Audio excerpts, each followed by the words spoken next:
ఈ విగ్రహం పెయింట్ అవ్వకముందు, పూర్తిగా పెయింట్ అవ్వకముందు వీడియో అయితే పెట్టాను. పూర్తిగా అయిన తర్వాత ఇంకో వీడియో పెడుతున్నాను. మొత్తానికి శ్రీకృష్ణదేవరాయలు ఆయన్ని అభిమానించి లేక వాళ్ళ బంధువులు కానీ ఎవరన్నా కానీ మొత్తానికి ఇదిగా ఉండారు.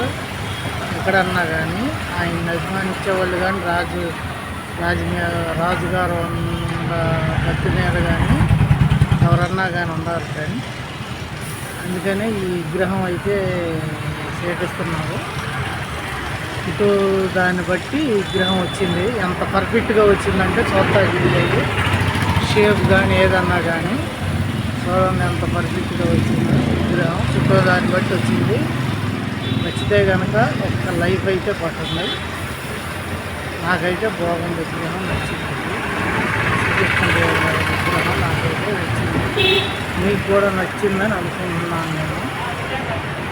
Okay friends.